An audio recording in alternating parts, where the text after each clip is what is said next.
네, 안녕하세요. 방금 그 소개받은 D&D 프로퍼티 매니지먼트라는 회사의 대표를 맡고 있는 이주환이라고 합니다. 화면 공유하면서 시작을 하도록 하겠습니다. 네, 잘 보이시나요? 네. 네. 오늘 코로나 시대 공유주거 시장 트렌드라는 그 주제를 가지고 여러분들과 30분 정도 얘기 나눌 시간을 갖게 되었습니다. 제가 오늘 얘기할 내용은 사실 집에 대한 얘기입니다. 프롭테크 포럼인데 프롭테크가 공간이랑 데이터를 다루는 것이라면 공간 데이터가 가장 많이 생기는 곳인데 그럼에도 불구하고 뭐 프라이버시나 여러 가지 다른 이유 때문에 사실 또 파악하기가 어려운 곳이 또 집이거든요. 그래서 사람들의 관심이 상대적으로 굉장히 높고 그런 경향이 더 짙어지는 것 같습니다. 근데 집이나 주거에 대한 트렌드 전체를 다 다루기는 어렵고 저희 회사에서 운영하고 있는 에피소드라는 공유 주거를 운영하면서 생긴 경험을 가지고 바라본 주거 시장의 변화, 특히 코로나를 맞이하면서부터 생긴 그 전후의 변화들에 대해서 여러분과 경험을 나누는 그런 시간이 되었으면 좋겠습니다.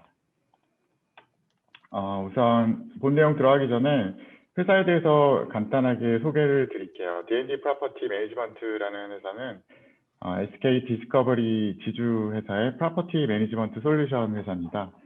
구조적으로는 SK D&D의 자회사로 되어 있고요. SK D&D가 전기 사업이랑 부동산 사업을 하는 회사인데 부동산 디벨로퍼로서 시작을 했고 17년도에 주거 관련된 그런 조직을 만들면서 지금 한 3년 반 정도 지났죠. 그러면서 전통적으로 개발, 뭐 파이낸싱 이런 쪽 영역에 있다가 오퍼레이션, 뭐 라이프스타일 서비스, 뭐 플랫폼 이런 영역까지 지금 밸류체인을 확장하고 있는 그런 단계입니다. 저희 회사에서 하는 일을 조금 더 간단하게 설명을 해봐라 그렇게 얘기를 하면 이렇게 정리할 수 있을 것 같아요. 공간과 사람 사이의 이야기를 만들어서 자기다움이 있는 더 나은 도시생활을 만드는 그런 회사다라고 설명을 드리고 싶습니다. 여기서 방점이 자기다움이 있는 것 같아요. 자기다움이라는 게 자기 자신이 이 사는 공간의 주인이 되는 그런 주거 공간 경험을 하는 것이죠.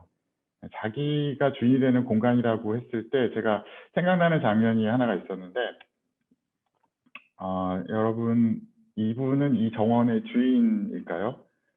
네, 아니죠. 이 기생충 영화 많이 보셨을 텐데 그 장면 중에 하나입니다. 네. 송강호 씨, 그 가족이 자기 그 가족들이 다 일하는 그 저택을 점유하면서 점령이라고 해야 될까요? 점유하면서 거기에서 그 첫째 아들이죠. 그 D세대를 대표하는 인물로 볼 수 있는데 기우라는 친구가 네. 처음으로 자기 가 주인이 되는 경험을 하는 공간으로 선택한 곳이 이 정원이었고요. 한 분이 더 있었죠. 기정이라고 하는 친구인데 혹시 그분이 점유한 첫 번째 공간이 어디였는지 기억나시나요? 네, 그 공간은 욕실이었습니다. 네. 네. 그 정원이랑 욕실은 특히나 개인 1인 가구가 사실 자기 욕망에 따라서 마음껏 향유하기가 굉장히 제한적인 그런 공간인데 특히나 이 두 명 같은 경우는 어떤 곳에서 살고 있었나요? 네. 이런 데서 살고 있었죠. 와이파이가 안 잡혀서 그 옆집 와이파이를 잡기 위해서 그 화장실에 이렇게 가는 그 장면이 있었는데 뭐 좀 과장된지는 모르겠으나 이 사람들은 이 공간에서 자기가 주인이 되는 경험을 하고 있지는 못한 그런 것으로도 해석할 수 있지 않나 그런 생각이 좀 들었습니다. 저희 회사는 그 에피소드라는 공유주거 브랜드를 통해서 주거에 사는 사람들이 자기가 주체가 돼서 자기 이야기를 만들고 그거를 확장시켜서 자기 삶을 성장시키는 그런 플레이그라운드, 그런 주거문화 플랫폼을 만들기 위해서 굉장히 노력을 하고 있고 지금 현재 서울과 수도권에서 18개 프로젝트가 진행이 되고 있습니다. 그중에서 4곳은 670세대 정도는 지금 운영 중에 있고요. 그다음에 올해 하반기와 내년 초에 걸쳐서 추가적으로 4개 프로젝트 1800세대를 오픈 예정 중에 있어서 지금 굉장히 바쁜 시간을 보내고 있습니다. 네, 여기까지 저희 회사에 대한 얘기였고 이제 그 공유주거 시장에 대해서 코로나 전, 그다음에 중, 그다음에 이후에 대해서 세 파트로 나눠서 설명을 한번 드리는 게 좋을 것 같아요. 근데 여러분 그 집 하면은 어떤 장면이 요새 떠오르세요? 저는 집 하면은 생각나는 게 이런 그림이 생각나거든요. 이게 그 모탈 엔진이라고 조금 오래된 영화긴 한데 그 미래 공간에 대한 그런 뭐 마을 집 이런 거를 그 다룬 영화인데 거기에 나오는 집의 모습을 확장된 집이겠죠. 그런 거를 스케치한 그림입니다. 굉장히 많은 기능들이 복합적으로 돼 있어서 괴물같이 이제 뭉쳐져 있는 그런 집의 모습이고, 그다음에 모빌리티 개념까지 탑재가 돼서 지금 바퀴가 있어서 움직일 수 있게 집이 정주의 개념이 아니라 움직이는 집처럼 보이고 있는데, 저는 이게 먼 미래가 아니라 지금 우리 시대에 코로나로 전후해서 가속화돼서 변하고 있는 집의 양상을 보여주는 그런 그림이 아닐까 생각을 해봤어요. 왜냐하면 지금 집에서 해야 되는 일들이 너무 많이 늘어났죠. 단순히 쉬고 먹고 자고 그런 공간이 아니라 집에서 일도 해야 되고 뭐 쇼핑도 해야 되고 많은 기능들이 집에 부가가 되고 있습니다. 그거를 그 사는 사람 입장에서 보면은 한편으로는 좀 기회의 요인이라고도 생각이 들어요. 어떤 측면에서 그러냐면 자기 경험을 확장할 수 있는 기회가 주어지는 거죠. 경험을 연계하고 확장한다. 그런 측면에서 공유주거 시장을 보면 세그멘트를 이렇게 4가지 정도로 나눠볼 수 있을 것 같아요. 그러니까 자기 경험을 확장하는 포커스가 되는 영역이 일상이냐 업무에 따라서 나눠질 수도 있고, 그 강도가 높으냐 낮으냐에 따라서 이렇게 또 분류해 볼 수 있어요. 예를 들면 여기 룸 하우스 쉐어링이나 되어 있는데 쉐어하우스 같은 경우에는 거기 사는 입주민들 간에 굉장히 친하죠. 예, 학생들이 주로 많아서 그래서 인티머시가 굉장히 높고 인터랙션도 되게 많습니다. 그런 공간이고, 에피소드 같이 코어리빙 컴플렉스가 표현한 곳은 그 중간 인비트윈인 것 같아요. 그래서 개인의 프라이버시는 유지하되 공동체적 유대감을 느끼기 위한 공용 공간이라는 게 존재하는 그런 공간이라고도 볼 수 있는 거죠. 이렇게 다양한 형태의 공유주거 유형이 지금 현재 있는데 여기에 들어와 있는 브랜드들도 상당히 많습니다. 제가 브랜드들을 포지셔닝 맵을 좀 그려봤는데 전체 브랜드는 아니고 뭐 자료가 확보되는 몇 개, 한 20개 남짓 되는 브랜드들을 한번 앉혀봤어요. 가로축은 평균 임대료고 세로축은 지점수, 그다음에 그 버블 사이즈는 총 그 유닛, 세대수 이렇게 보시면 될 것 같아요. 크게 3가지 그룹으로 나눌 수 있는데 첫 번째 그룹이 소규모 다점포 전략을 하고 있는 그룹으로 전체 한 60% 정도로 차지하고 있는 그런 그룹입니다. 여기는 이제 멀티 로케이션 전략을 써서 빠르게 확장하는 그런 전략이고요. 그다음에 오른쪽 아래 같은 경우는 이제 뭐 에피소드나 다른 그런 부분인데 사이트당의 100세대 이상으로 해서 좀 대형으로 가는 거죠. 이런 것들은 그 대형화를 통해서 규모의 경제를 이루고자 하는 그런 전략적인 목표가 있다고 보여지고요. 그 사이에 있는 것들이 이제 니치 플레이어들이 이제 있는 거고요. 제가 작년에 하반기에 이 자료를 만들었는데 그 이후로도 보니까 플레이어들이 계속 더 들어오셨더라고요. 브랜드들도 더 많이 생기고 그런 게 여기 안에서 그 일하는 입장에서 생태계가 좀 더 풍요로워지고 있다는 측면에서 굉장히 좋은 시그널을 받습니다.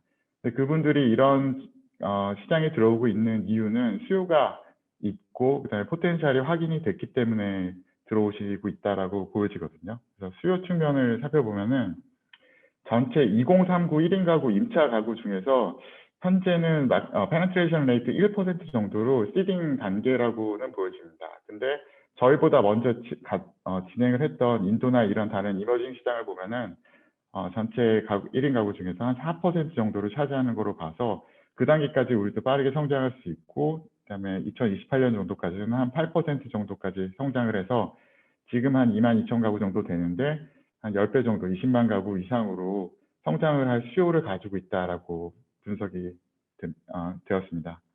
수요가 이렇게 풍부하다 보니까 공급도 맞춰서 따라가고 있는데 현재 2만 가구 정도 유닛 정도가 공급이 되었는데 제가 조사할 수 있는 딜 파이프라인을 합쳐보니까 3년, 4년 내에 한 3배 정도 이상으로 증가할 거로 예상이 되더라고요. 이런 수요 공급 측면에서 탄탄하게 받쳐주고 있는 그런 시장이라고 보여졌고요. 중요한 거는 그러면은 이 배우 수요를 이루고 있는 그런 사람들이 어떤 사람들이냐라고 하는 게 중요하겠죠. 그래서 고객들을 한번 살펴보겠습니다. 우선 연령대를 보면은 예상하셨을 것 같은데 25, 35 밀레니얼 세대가 60% 이상으로 핵심 고객군을 형성을 하고 있습니다. 오른쪽에는 제가 뭐 국내에 다양한 유형의 공유주거 형태별로 좀 연령분포를 세그멘트를 나눠봤어요. 근데 밀레니얼 세대가 대부분 주도하는 거는 맞고요. 그다음에 뭐 특이한 거는 뭐 쉐어하우스 같은 경우는 국내외 마찬가지로 학생들한테 좀 인기가 있기 때문에 연령대가 전반적으로 조금 어린 특성을 나타내고 있죠.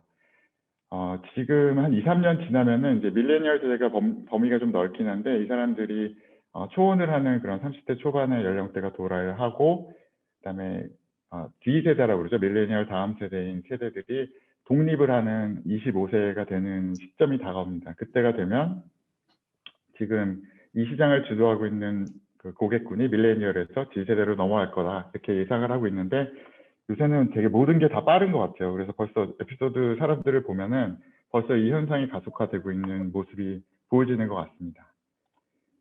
직업이나 성별을 보면은 이렇게 별로 특이한 점은 없습니다. 이렇게 회사원이나 학생들이 대부분이고 남녀 성비도 반반 정도로 보시면 될 것 같아요. 근데 쉐어하우스 같은 경우는 국내에는 그 여성 전용으로 굉장히 많이 지어져서 이 쉐어하우스 형태 같은 경우는 여성 비율이 상대적으로 좀 더 높은 그런 특성을 보여주고 있고요. 이 부분이 조금 저는 재밌었는데 제가 저희 그 데이터를 긁어가지고서 언제 활동을 하는지 한번 조사를 쭉 통계를 내봤어요. 그랬더니 전체 그 공유주거 그 사이트에서 활동하는 시간의 50% 이상이 저녁 6시부터 오전 1시까지에 집중이 되더라고 하는 통계가 나왔고요. 이 사람들이 집에 머무는 시간을 재봤더니 12시간 정도 됐어요. 근데 한국 사람 평균 평일에 14시간, 그다음에 주말에 한 16시간 정도를 보내고 있거든요.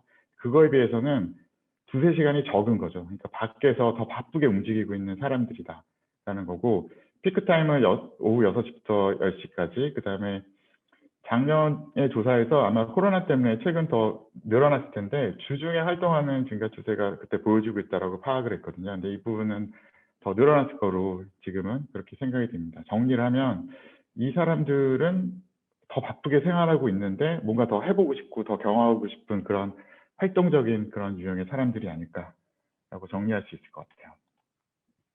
그러면 이 사람들한테 그 공유주거가 갖는 매력이라고 할까? 그 밸류 프로포지션이 뭘까? 한 4가지 정도 정리해봤는데 우선 첫 번째 이게 부동산이다 보니까 로케이션, 저기 특징이 있습니다.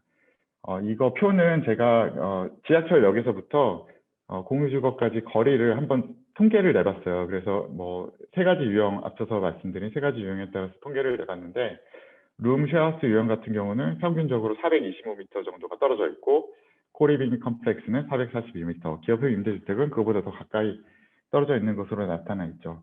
서울 시내 오피스텔이 역으로부터의 거리가 제가 한 3,000개 정도 조사해 보니까 한 600m 정도 떨어져 있더라고요.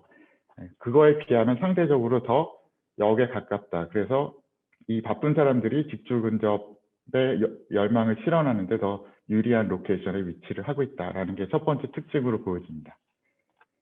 두 번째는 거주 기간의 자유로움인데 일반적으로 임차하는 가구들이 평균적으로 거주하는 기간보다 짧게 머무는 특징을 나타내고 있는 것 같아요. 이거를 해석을 하면 이동의 자유도가 상대적으로 높고 그거에 대해서 크게 불편하게 생각하지 않는다라는 거죠. 근데 이런 경향은 공유주거에 거주하는 사람들 외에도 일반 청년세대 가구에도 나타나고 있어요. 그러니까 점차적으로 한 집에 머무는 시간이 굉장히 짧아지는 거죠. 전반적인 트렌드라고 볼 수 있는데 이런 트렌드 때문에 새로운 시장이 저는 생겨나고 있다라고 판단이 되거든요.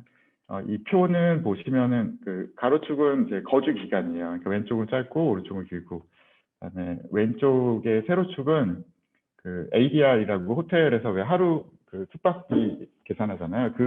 그 베이스로 해서 한번 계산을 해본 건데 그 좌측에 보면은 이제 호텔이나 뭐 모텔 뭐 그런 시장이고 오른쪽은 전통적인 그런 주거, 레지던스, 아파트, 오피스텔 그런 시장인데 그 중간에 수요가 있다라는 거죠. 그러니까 숙박인데 단기로 사는 사람들, 거주인데 단기로 사는 사람들, 그 잠재 수요가 꽤 있다라는 게 하나 발견 사항이고, 최근에 그 코로나 때문에 호텔 업계가 굉장히 어렵잖아요. 그래서 호텔 컨버전, 그래서 호텔을 주거 용도로 바꾸고 있는 프로젝트가 많이 진행되고 있는데 그런 것도 이런 수요를 캡처하기 위한 그런 노력의 일환이지 않을까라는 생각이 들었습니다. 그 다음에는 이제 공간의 효율성인데요. 1인 가구들이 굉장히 협소한 공간에 살고 있죠. 평균적으로 한 20제곱미터라고 보여지는데 근데 더 넓은 공간에서 살고 싶기는 한데 사실은 뭐 예산이나 여러 가지 문제 때문에 그거를 실현하기는 상당히 어려운 게 또 현실입니다. 그래서 대안이 될 수 있는 게 그런 공용 공간 같은 것들이 다양한 기능이 제공되는 그런 형태의 주거가 인기가 있을 수 있겠다라고 하는 점이 하나 착안사항이고요. 제가 실제로 좀 계산을 한번 해봤어요. 그러니까 150세대 기준으로 해서 뭐 세탁실이니 창고, 택배 보관함 이런 여러 가지 공용 공간에 들어가고 있는 펑션들이 있잖아요. 그런 것들을 계산을 해서 1인당 면적으로 나눠봤더니 자기가 전유해서 쓰고 있는 그런 면적, 방이죠. 방의 면적의 한 25% 정도를 더 1인당 그렇게 할당해서 쓸 수 있다라고 해서 이런 부분은 뭐 굉장히 그런 부분에서는 메리트가 될 수 있다라는 생각이 들었습니다. 여기까지는 이제 코로나랑 좀 상관이 없이 그 전에 공유주거 시장에 대한 전반적인 그런 현황을 말씀드렸는데, 정리하면은 MZ 세대를 대상으로 하고 있고, 이 사람들이 로케이션 직주 근접에 대한 열망이 크고, 그다음에 활용 거주 기간이나 아니면 공간 활용에 대한 플렉서빌리티를 굉장히 높은 밸류로 평가하고 있는 그런 시장이라는 생각이 들었습니다. 이제 코로나가 작년에 오면서 이 시장도 굉장히 영향을 받았는데 어떤 영향이 있었고 어떻게 대응을 했는지에 대해서 간단하게 살펴보겠습니다. 왼쪽은 그러니까 이거 미국 자료인데요. 작년에 나온 자료인데 부동산 섹터별로 어떻게 코로나 영향이 있어서 자산 밸류가 떨어졌는지를 통계를 낸 자료가 있더라고요. 제일 위에 보면은 시니어 하우스가 한 50% 정도가 떨어졌죠. 그 다음에 기숙사가 학생들이 있는 기숙사가 한 30% 정도로 많이 떨어졌습니다. 그러니까 팬데믹이 이 전염병에 대해서 상대적으로 취약한 고령계층이나 학생층에 대해 살고 있는 그런 주거 공간에 영향이 굉장히 있었다는 것으로 보여지고, 그에 비해서 그 싱글 패밀리 렌탈이 이제 공유주거랑 유사한 형태로 볼 수 있을 것 같은데 상대적으로 좀 임팩트가 적었다고 생각이 들어요. 그 오른쪽 아래 보시면은 그 해외의 주요 업체는 어떤지 한번 좀 살펴봤는데, 커먼이라고 이제 미국에서 좀 제일 큰 업체 같은 경우에는 한 그 임대시 15% 정도 하락했고, 그 다음에 점유율은 8% 정도 하락했고, 올리 같은 데는 최근에 여기 스타시티에 인수가 됐는데 뭐 선방했더라고요. 90% 정도 유지라고 뭐 본인들이 그렇게 얘기를 하고 있습니다. 그렇게 했고, 국내 업체 같은 경우는 단기적으로 10에서 15% 정도 입주율이 감소했다라고 나와 있습니다. 두 번째는 이제 여기 사는 사람들의 문제가 뭐냐라고 봤습니다. 외로움이 제일 큰 문제라고 봤는데요. 근데 밀레니얼 세대는 그러니까 코로나 이전에도 다른 세대에 비해서 외로움이 제일 큰 세대였어요. 근데 코로나로 인해서 이 부분이 더 가중이 되는 그런 경향이 나타나고 있다라고 보여지고, 그런 것들에 대한 대안으로서 공유주거가 제기가 될 수 있는데, 뭐 한 가지 이제 해결해야 될 문제는 있죠. 왜냐하면 이게 사람들이 모여서 활동을 많이 하는 게 전제가 되는 공간이다 보니까 누군가 거기에 대해서 이제 잘 관리를 해주고 유지를 해주기를 바라는 그런 니즈가 있는 거죠. 그래서 그런 부분이 해결이 된다면 이 부분에 대해서 대안주거로서 공유주거 각광받을 그 여지가 굉장히 있다라고 보여집니다. 세 번째는 업체들이 그러면 어떻게 대응을 하고 있냐라는 거를 세 가지 정도로 정리할 수 있을 것 같아요. 산불이라에 대한 대응인데, 첫 번째는 앞서 말씀드린 코로나 블루. 이거는 작년 초에 특히 저희도 그렇고 다른 업체들도 중점적으로 이 부분에 대해서 노력을 많이 했던 것 같아요. 왜 그랬냐면 작년에는 지금이랑 생각해보면 좀 다른 게 코로나가 어떤 질병인지에 대해서 그렇게 잘 파악이 되어 있지 않았어요. 그래서 잘 모르니까 불안하죠. 그래서 코로나 괴담 같은 것도 있고, 그다음에 굉장히 행동이 위축되고 그런 현상이 많았거든요. 그래서 저희는 이게 팩트가 뭔지, 이 질병이 뭔지, 그다음에 위생 관리는 어떻게 해야 되는지, 그다음에 위급 상황에는 어떻게 대처하고 해야 되는지에 대한 가이드를 반복적으로 소통하고 그런 노력을 많이 해서 두려움을 없애기 위해서 일단 노력을 되게 많이 했던 것 같아요. 두 번째는 불편인데, 활동 범위가 제한이 되니까 굉장히 불편하죠. 그래서 뭐 온라인 상담 같은 거를 강화하고, 그다음에 계약 조건, 이사하기도 힘들잖아요. 그래서 뭐 재계약할 때 할인을 해주는 업체도 생기고, 그다음에 이사비를 지원해주는 업체도 많이 있었어요. 그래서 그런 측면이 있었고, 그다음에 마케팅 활동도 이제 온라인으로 다 옮겨갔죠. 그다음에 세 번째는 이게 공유 주거다 보니까 이제 서로 인터랙션이 있어야 되는데 그런 활동이 좀 뜸해진 거죠. 그러니까 단체로 많이 못 모이게 하니까 어쩔 수 없는 부분이 있었잖아요. 그래서 많은 그런 커뮤니티 활동들이 온라인으로 전환이 됐고, 그다음에 컨텐츠도 건강이나 심리 상담 이런 컨텐츠들이 굉장히 호응을 얻었고요.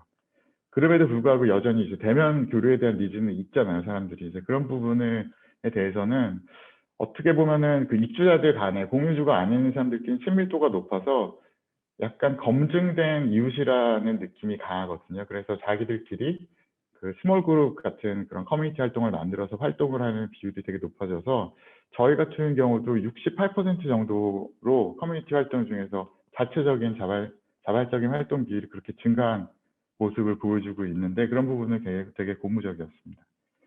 이렇게 세 가지 정도로 코로나 시기에 우리가 지금 어떻게 겪고 있는지에서 말씀을 드렸고, 뭐 미래를 전망하는 건 상당히 어려운 것 같은데 앞으로 어떻게 전개가 될 것이냐 하는 부분에 대해서 말씀을 드리고 싶어요. 근데 이 부분은 뭐 예측을 한다기보다 지금 현재에 벌어지고 있는 상황들, 현상들 중에서 앞으로 이런 현상이 계속 유지가 되고 강화가 될 거가 어떤 게 있을까라고 하는 부분에서 바라본 관점이라고 생각하시면 좋을 것 같습니다. 제가 세 가지 정도로 정리를 했는데, 집으로 들어온 자연, 집으로 들어온 시간, 그다음에 집안에서 더욱더 강화된 관계, 이렇게 자연, 시간, 관계, 이 세 가지 키워드로 좀 풀어봤습니다. 우선 자연을 보시면은 밖에 나갈 수 없으니까, 근데 사람들이 공원 이용률이 뭐 50%인가 몇 프로 확 늘었다고 그러잖아요. 근데 밖에 나가기 어려우니까 거꾸로 밖에 있는 자연을 집 안으로 들이는 노력을 하는 거죠. 그래서 발코니가 있는 집이 굉장히 인기라고 하는 기사가 있더라고요. 뉴욕의 아파트 같은 경우는 발코니 프레임이 한 5% 정도 되고, 그다음에 한국은 전체적인 통계는 없는데 경기도에 있는 어떤 그 사례에 대한 기사가 있는데, 뭐 그 테라스가 있는 아파트가 한 20% 정도 프리미엄이 있었다라고 하는 그런 사례도 있었고요. 발코니에서 키우는 게 식물이니까 당연히 홈가드닝 시장도 굉장히 성장을 했습니다.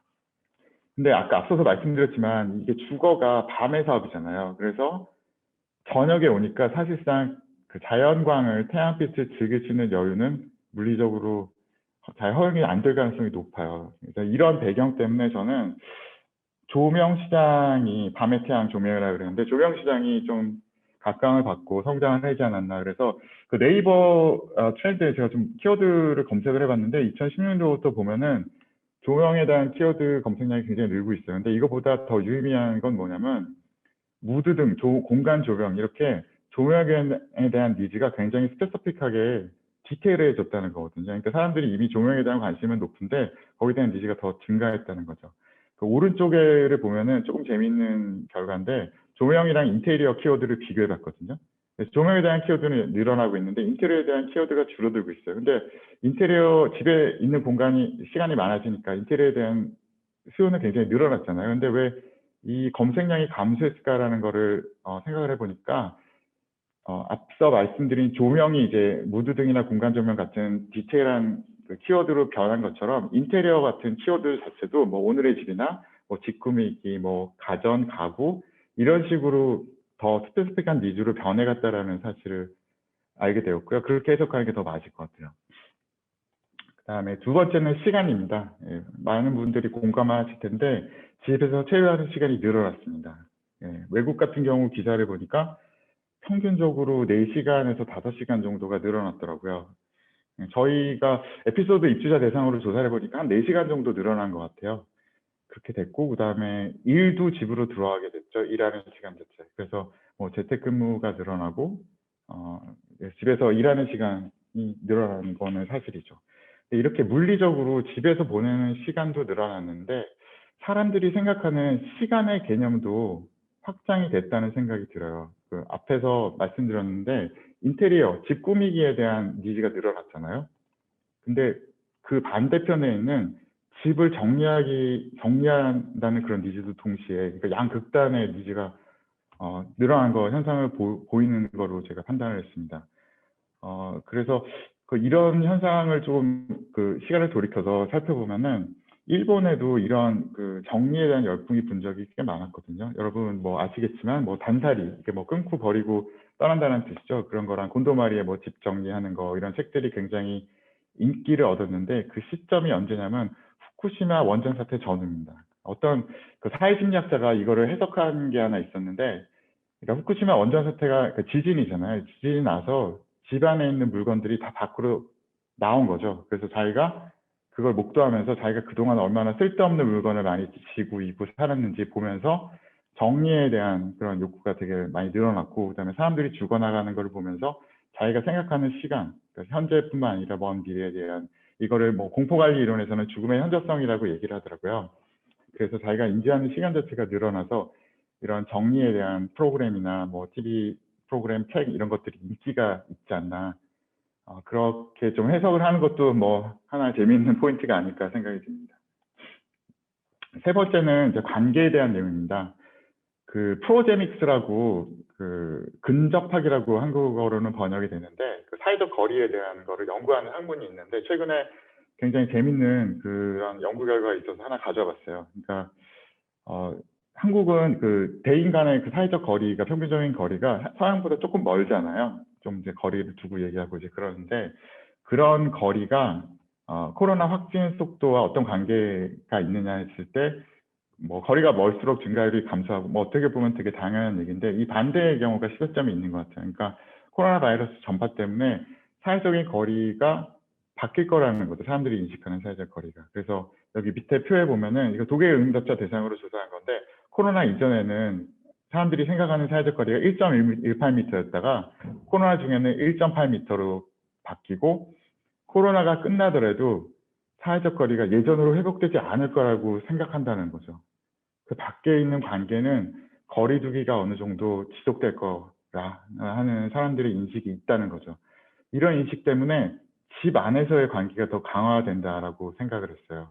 그러니까 자기 자신을 배반할 리 없는, 자기 관계를 솔저할 리 없는 반려동물, 나의 영원한 친구는 나를 항상 반겨주겠죠. 그래서 뭐 팬데믹 퍼피라는 말이 생겨날 정도로 반려동물에 대한 시장 수요가 굉장히 늘어나고 있고, 앞으로 그 경향이 더 강해질 거다라는 그런 예상을 해볼 수가 있을 것 같습니다.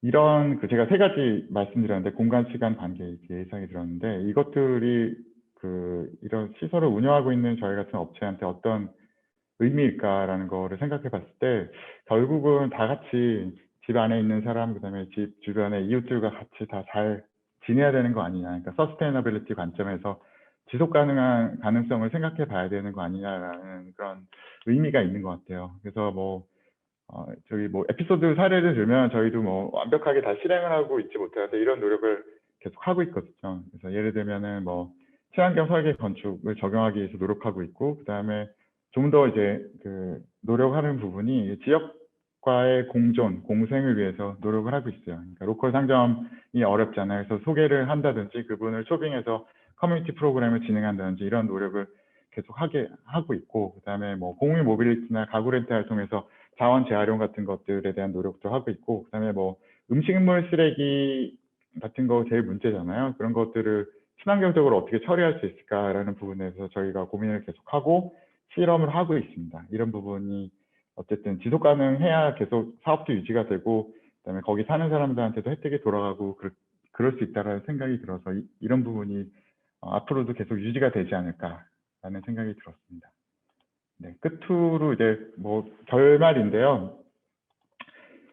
집이 이제 더 이상 물러날 수 없는 최후의 보루가 된 것 같아요. 그러니까 나와 내 생활을 담는 존재의 그릇이다라고 집을 정의를 한다면은, 저희한테 숙제가 두 가지 정도 남아 있는 것 같아요. 앞서 말씀드렸지만 이제 외부의 자연과 더 함께, 원래 우리가 가졌던 지지가 그런 거잖아요. 그래서 자연과 어떻게 더 함께 잘 지낼 거냐.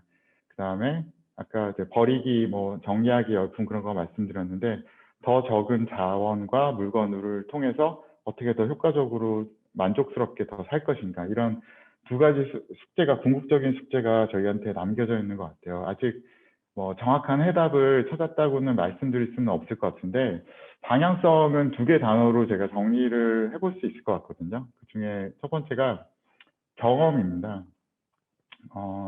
어쨌든 제한된 공간에서 더 가치 있는 경험을 많이 할 수 있도록 도와주고 연구하고 그런 것들이 굉장히 필요하겠다. 여기 보여지는 사진은 저희 용산 에피소드라고 지금 개발 중인 거의 렌더링 화면인데요. 공사비가 조금 더 들고 공간을 좀 할애하지만 발코니를 적극적으로 집 안으로 들였습니다. 이런 노력이 좀 더 필요할 것 같다라는 거고, 이게 이 공간 안에서 사람들이 더 즐겁게 살아갈 수 있는 그런 방안이고, 롱텀으로 보면은 그게 더 시너지가 나지 않을까라는 생각이 들었고요.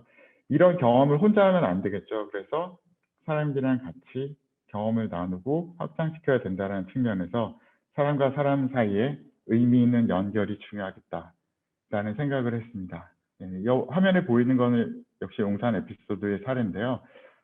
공유 키친이고, 그 뒤에 보이는 거는 이제 채소를 재배해서 직접 거기서 먹을 수 있게, 그러니까 이 공간 안에서 다 해결을 하는 거죠.